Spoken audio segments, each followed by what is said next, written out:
जय विज्ञान, जय संविधान। सभी बंधुओं को नमस्कार।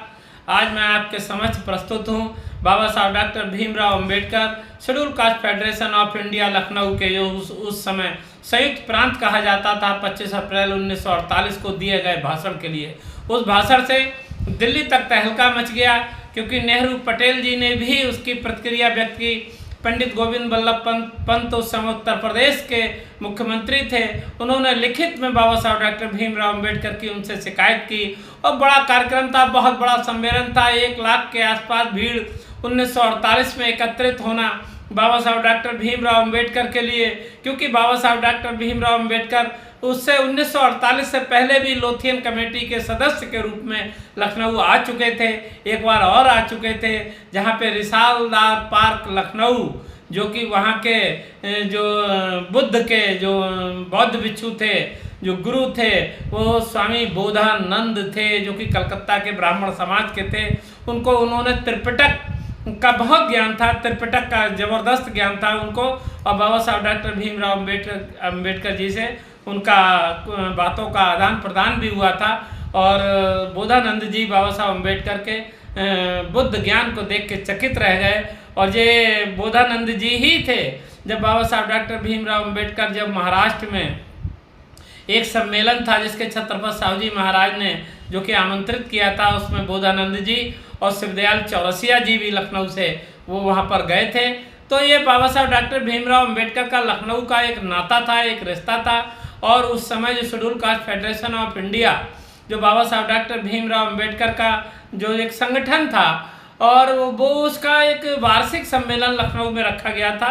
उसमें इतनी बड़ी संख्या थी, और जिसमें बहुत बड़ी जो संख्या थी, इतनी सफलता के पीछे 1948 में 1 लाख लोगों का जुट जाना बाबा साहब डॉक्टर भीमराव अंबेडकर के नाम पर। इसका मतलब था बाबा साहब डॉक्टर भीमराव अंबेडकर जनप्रिय और लोकप्रिय पिछड़े और दलित समाज में होने लगे थे, क्योंकि वो सभी लोग जानते थे कि बाबा साहब डॉक्टर भीमराव अंबेडकर जो है इस देश का, जो हमारा जो आधुनिक जो भारत बन रहा है, उसके संविधान का निर्माण कर रहे हैं। और जिसमें ये किस किस के लिए कैसे कैसे प्रावधान होंगे, ये सारे लोग बड़ी आशा से बाबा साहब डॉक्टर भीमराव अंबेडकर को देख रहे थे। इसकी पृष्ठभूमि या भूमिका कैसे बनी, मैं वो कहानी आपको बताना चाहता हूँ। कि वो जो 1 साल पहले जो वहाँ के दलित समाज के लोग, जिसमें पासी थे और जो कि जाटव समुदाय था, खटीक समाज थे, और धानो कोरी तमाम लोगों बहुत संख्या थी, इसमें महिलाएं भी थीं और पुरुष भी थे। और पंडित गोविंद बल्लभ पंत की सरकार रहते हुए दलितों के साथ न्याय नहीं हो रहा था, उनके हितों के साथ खिलवाड़ हो रहा था। लगभग 2000 लोगों ने वहाँ पर एक प्रोटेस्ट किया, जिसको बुरी तरीके से वहाँ की पुलिस ने कुचल दिया, और उन लोगों को काफ़ी लोगों को जेल भेजा गया और प्रताड़ना उनके साथ हुई। इसका मैं समझता हूँ एक तरीके से विद्रोह के रूप में ये सम्मेलन हुआ। तो जो उसमें सम्मेलन में जो आयोजन करता थे, अगर मैं उनका नाम ना लूँ तो ये बहुत बड़ा अन्याय होगा कि जिस तरीके से आज के लोग भी, आज बहुत बड़ी चेतना जो आई है बाबा साहब डॉक्टर भीमराव अंबेडकर के जो माध्यम से, पुस्तकों के माध्यम से, और बाबा साहब डॉक्टर भीमराव अंबेडकर जी द्वारा दिए हुए संवैधानिक प्रावधानों से, और उस समय जो चेतना हुई, चेतना संपन्न लोग थे, वो कितने काबिल रहे होंगे जो बाबा साहब डॉक्टर भीमराव अंबेडकर के आंदोलन को समझ रहे थे। उनमें मैं उन साथियों का जो मेरे पास नाम अंकित है, मैं उनका नाम जरूर लेना चाहता हूँ। उस कार्यक्रम के उसमें पिछड़े समाज के लोग भी बहुत हैं। उसमें शिवदयाल चौरसिया जी जो पिछड़ा वर्ग के सदस्य रहे, और छेदीलाल साथी जी ये पिछड़े वर्ग के दोनों नेता हैं, और बाबा साहब डॉक्टर भीमराव अंबेडकर के आंदोलन को बड़े करीब से देख रहे हैं। तो उनमें जो नाम दलित समाज के लोगों का मैं लेना चाहता हूँ कि उसमें एक गया प्रसाद जी हैं और बाल गोविंद चौधरी जी हैं। ये सब पासी समाज के और दलित समाज के, जाटव समाज के लोग, और बुद्ध प्रसाद चौधरी जी और तिलक चंद कुरील जी और कन्हैया लाल सोनकर जी, DN राजभोज जी, और ये विकल साहब, और इसमें एक मेवालाल सोनकर। मैं आज के सोनकर लोगों से ये भी देखना चाहता हूँ कि आज भी उतनी चेतना संपन्न सोनकर समाज के लोग नहीं हुए हैं जितने कि बाबा साहब डॉक्टर भीमराव अंबेडकर को। और लखनऊ में भारी संख्या भी है सोनकर समाज की, और कानपुर में उस समय सोनकर समाज के लोग स्वामी अच्युतानंद के आंदोलन को भी बहुत साथ देते थे। तो मैं ये लोगों को ये बताना चाहता हूँ कि उस समय के ये चैतन्य संपन्न लोगों को मैं सलूट करना चाहता हूँ कि इन लोग की बड़ी भूमिका थी। और उस समय और मैंने नाम बताए भी आपको, पिछड़े समाज के लोग भी काफ़ी लोग थे इसमें। अगर ये पिछड़े और दलित समाज के लोगों की वहाँ पर संख्या भी बहुत थी, तो बाबा साहब डॉक्टर भीमराव अम्बेडकर ने एक सफाई भी रखी थी वहाँ पर कि जिस तरीके से लोग बाबा साहब अम्बेडकर से कहा करते थे कि आप कांग्रेस में क्यों शामिल हुए हैं, आपको कांग्रेस में शामिल नहीं होना चाहिए, तो बाबा साहब डॉक्टर भीमराव अम्बेडकर ने उनको, मैं समझता हूँ, कुछ बातें बताई भी थी, जिसमें उन्होंने ये कहा था कि मैं जो आज शेड्यूल कास्ट के लिए उस समय, क्योंकि पिछड़े वर्ग के लिए बाबा साहब अम्बेडकर संविधान का निर्माण कर रहे थे और गवर्नमेंट इंडिया एक्ट 1935 के माध्यम से एससी के लोगों के लिए काफ़ी हद तक उसमें प्रावधान हो चुके थे। तो बाबा साहब डॉक्टर भीमराव अम्बेडकर कहते हैं कि मैं कांग्रेस में, मैंने कोई प्रस्ताव नहीं रखा जाने का और ना कांग्रेस, लेकिन मुझको कांग्रेस के लोगों ने आमंत्रित किया और मुझको संविधान निर्माण के लिए और कानून मंत्री का पद दिया। मैंने एक बात ये भी सोची कि जो काम मैं बाहर से आंदोलन करके और अगर मैं सरकार में शामिल होकर ज़्यादा हित सुरक्षित और संरक्षित कर पाऊंगा, जो कि अस्पृश्य समाज था जिसको शेड्यूल कास्ट कहा गया, वो उन लोगों के हित सुरक्षित और संरक्षित कर पाऊंगा, इसलिए भी मैं उसमें शामिल हुआ।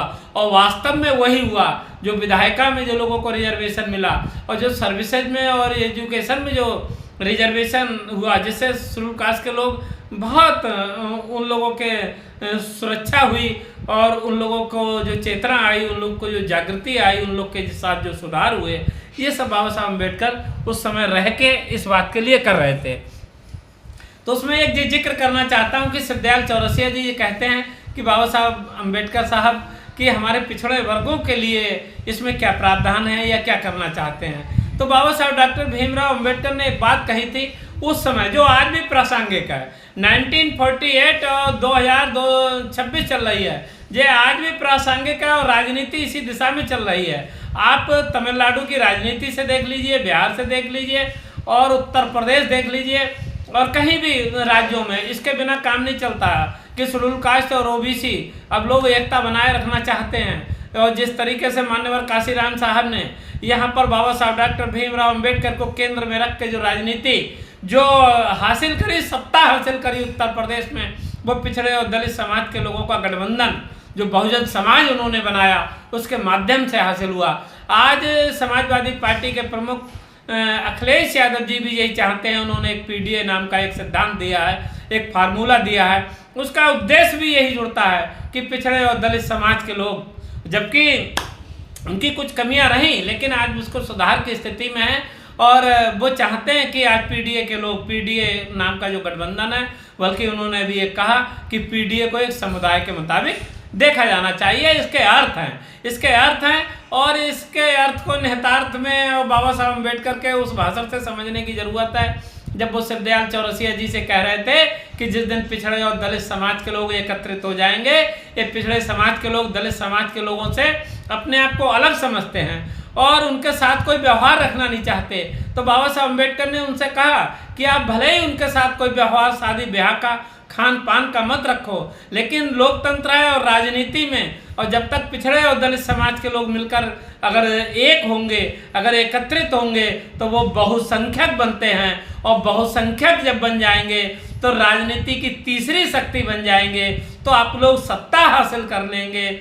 और जिस तरीके की राजनीति के लोग उस समय उत्तर प्रदेश के मुख्यमंत्री पंडित गोविंद वल्लभ पंत और राष्ट्र में जो केंद्र में जो थे जो पंडित नेहरू, इस तरीके के, और उस समय से जितने राज्य थे लगभग ब्राह्मण समाज के ही मुख्यमंत्री थे, तब उन्होंने कहा था कि जिस दिन पिछड़ा और दलित समाज के लोग एकत्रित राजनीतिक रूप से हो जाएंगे, तब आप ये देखना कि राजनीति की दिशा बदल जाएगी, आप लोग मुख्यमंत्री और प्रधानमंत्री तक बन सकेंगे।